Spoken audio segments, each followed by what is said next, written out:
Hi friends! Well, we're back in the garden and it is crazy how much rain we have had. It has made it so hard to get out here and do any work, and apparently next week it's going to be in the 90s. So we just can't get a break.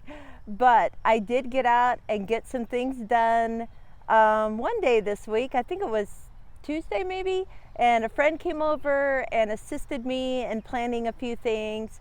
And I've been working on my compost today, trying to switch the first area over to the second area. I just had to shovel it all into the second one, and I kept adding more brown ingredients. So the shredded paper and shredded cardboard that I had on hand, I would layer that in between what I got from the compost pile. So it's looking much better today. In case you're new here, I'm Penny and you are on Open Hand Farm. And this is Garden Tour Week 2. So let's just get it going. We're just gonna go ahead and start out by the compost pile, which is where I've been working. As you can see, the corn is growing, but that rain has been harsh and it has just really taken a toll on it. They look better this afternoon than they did this morning. But they are growing. As you can see, there's growth inside, many more leaves on some of them. Some of them did die back, and I went ahead and planted a new kernel in those areas. So hopefully we'll see new life coming up soon. We do have one cucumber that's peeked through. There's another one right here that's coming up also. Oh, look. Even since this morning, you guys, the sunshine, they have just loved it. And the potatoes are just going to town. I did add more compost. So this is my compost bays. We have 3 of them. And this first one is one that we had started, and it had gotten kind of out of control with a lot of kitchen scraps. I have a friend that brings her kitchen scraps here. So I took it all out of here and I put it into here. And I went ahead and covered it with cardboard, but I ended it with a brown layer, and we've got a little bumblebee that keeps flying around. I want to tell you, you don't need to be scared of things like that if they're flying around in your garden, but you can be prepared. So as I was standing here, I was looking into the yard. I was like, okay, where is the nearest plantain plant? So I saw some right here. And you'll see these in yards unless you use weed killer, which we don't. But it has a straight vein to it. And if you take this and you chew it up and kind of wet it so that all of those little stems get broken and the juices come out of it, and put it on a sting, it will pull the sting out and it will make it feel better almost immediately.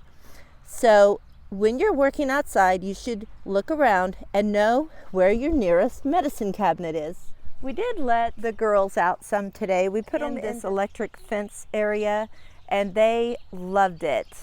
I don't know if you can see the kind of areas where they have dug and exposed the dirt, although this hasn't been real lush grass, so they didn't do any damage really, but they were definitely looking for things to eat. I forgot to show you the strawberries.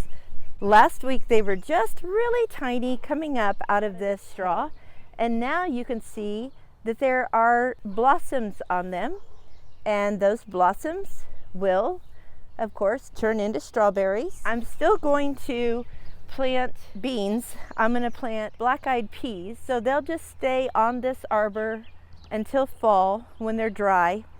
We are going to have to cover it with some 2-foot chicken wire down around the bottom area and all the way across the opening, because rabbits will definitely come in and try to eat my beans as they're coming up. So Mark got that out of the shed for me. Here's the food forest. And I did get a little bit done. There's still so much weeding that needs to be done in the food forest. I'm just gonna have to get at it a little at a time. With all this rain, it doesn't matter what you do, you're gonna have weeds.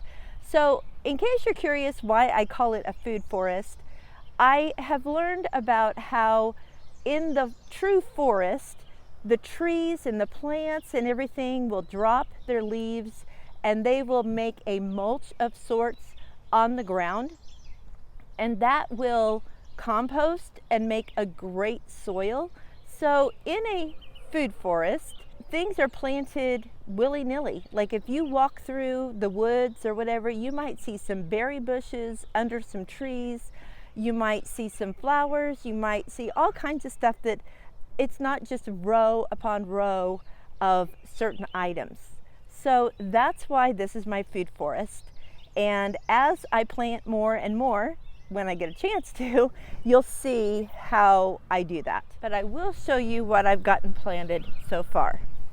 So of course the garlic was planted when I had the last video, but it has grown about 5 or 6 inches. It's crazy.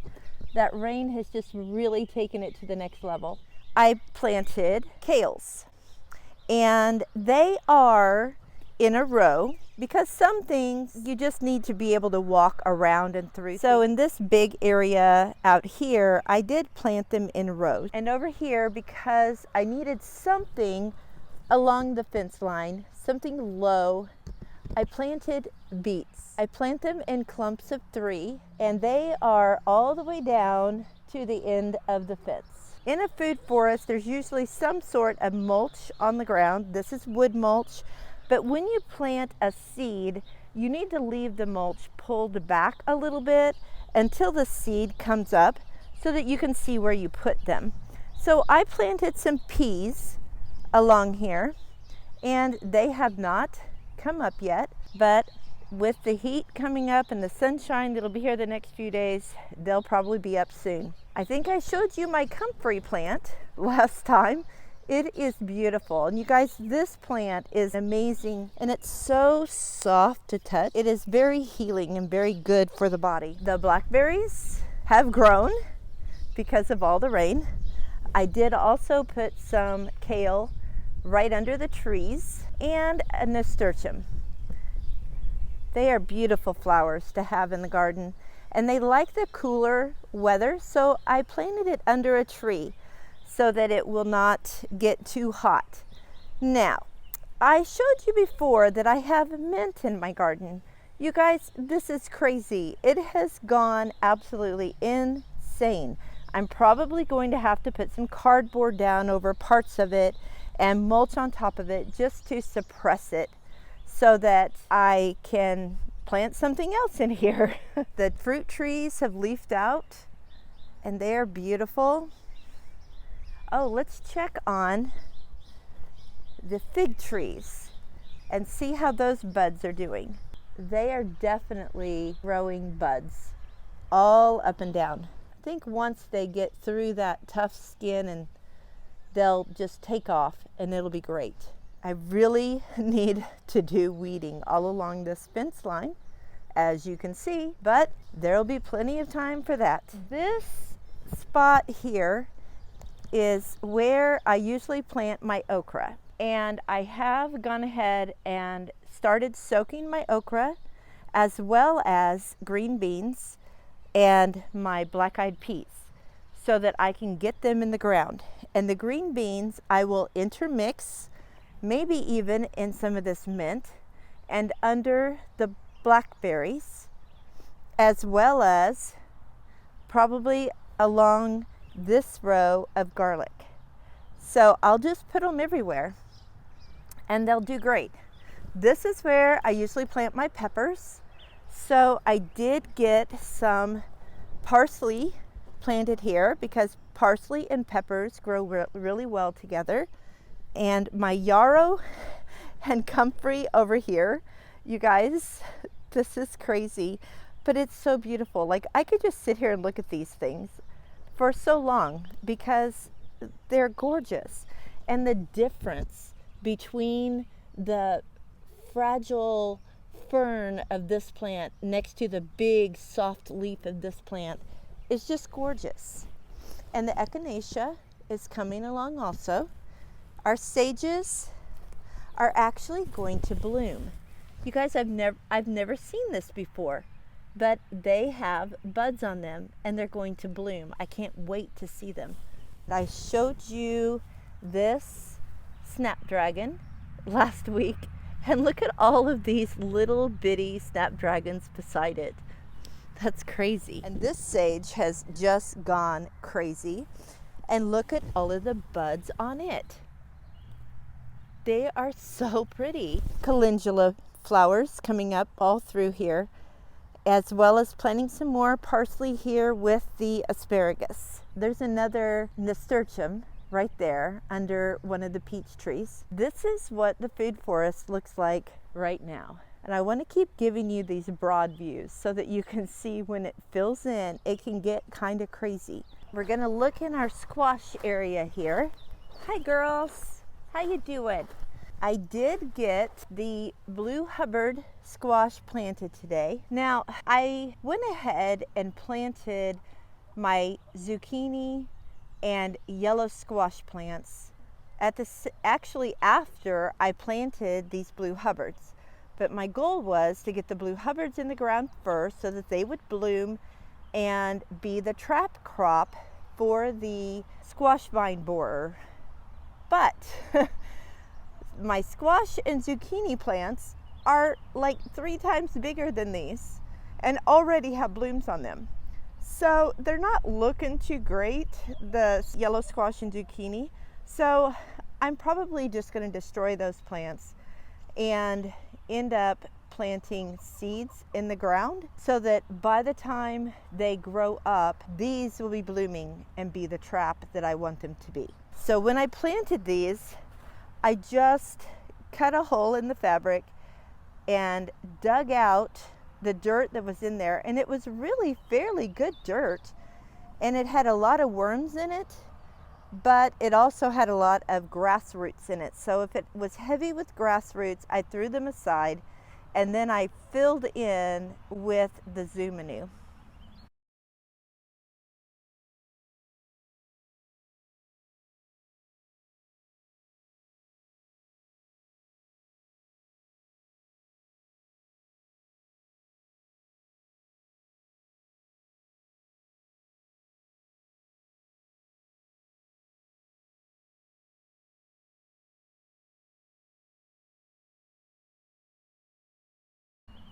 I'm going to need to get some water over here to water them. This garlic has also just gone crazy. So tall. And I did plant a nasturtium here also. I am hardening off the rest of the plants so that they can all go in the ground. Peppers, tomatoes, all kinds of stuff. And they will love that sunshine coming up this week. I have hardened them off the last 3 days on cloudy days, which is a way that you can do it without bringing them in and out and in and out throughout really sunny days. So I'm hoping that they will do well. They are in the sun right now, and I'm just going to leave them out here until probably 5 o'clock or so, and then I'll bring them in, and then hopefully I'll get some of them planted tomorrow or the next day. We'll see what happens. So I'm coming up the hill to the front garden, and you might notice something different than what I had last week. I can't walk through those trees right now because that same day that I did the video, I had a load of mulch delivered, and I'm so excited because I did not want to have to push mulch from all the way back there up the hill and then around to this garden area. So now I can just throw it in a wheelbarrow and take it to over there and over by the apple trees and some around that old tractor, and of course around the porch area. So that'll be great. So there's not a lot of difference up here right now because I had to replant some things. I don't know what's going on, but something has been digging in and stealing plants. So when I made this bed, we should have put like 1-inch hardware cloth underneath the dirt. but we didn't.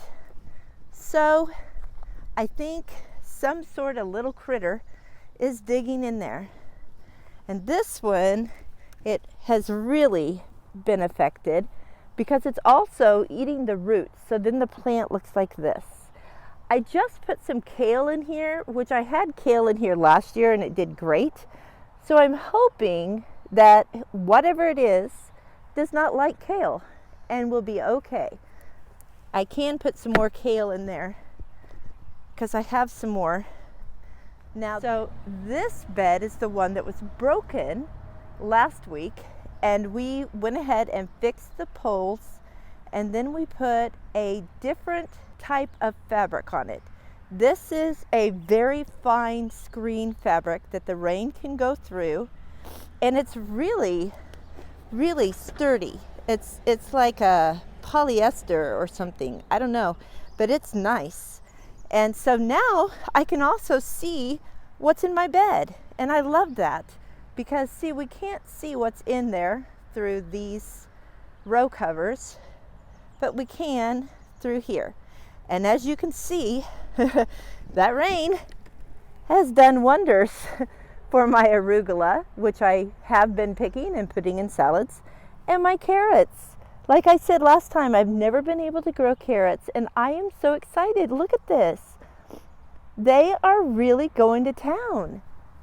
They are so tall now. Now, over here in this bed, we still don't have peas. I'm going to have to replant or do something different, but the beets are doing great. They're moving right along. I'm excited about that. The lemon balm is going crazy. The lavender is blooming. This sage has grown like 3 times the size that it was. And the blackberries are going crazy too, as you can see. I love it. I did plant a yarrow right here, and the oregano is coming back. I'm excited about that. The thymes are doing well, and we have some coreopsis flowers coming up all over the place. That's what all of these little green things are, is coreopsis. So we'll have some pretty flowers there. I went ahead and planted another nasturtium right here. It's kind of long and leggy, so it's kind of struggling, but maybe it'll pull out. My tulips are looking sad. I'm gonna have to snip them back, but they were so pretty while they were in bloom.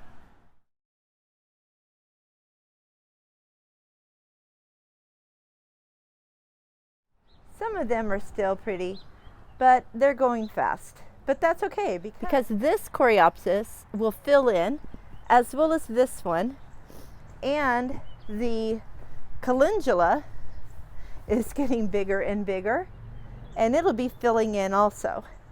So it'll be really pretty in here. And look at these kohlrabis. I've never grown them, but I'm pretty excited about it. They're doing great. So something else that I did this week is to plant my raspberries that were in the greenhouse. So here they are. They are along this fence by the apple trees. And the apple trees are looking great. I also put some comfrey and yarrow in between the apple trees. If you listen really closely, my neighbor has new chickens and I'm hearing a rooster, so it's fun. It's not mine, so I don't have to worry about it since we're in the city. We're not supposed to have them, but I love hearing them, so I'm not gonna complain. Well, that's all I've got to show you today. Hopefully next week I'll have a lot more planted, but there was some tremendous growth this week with all of that rain. So until next time, blessings on you and yours.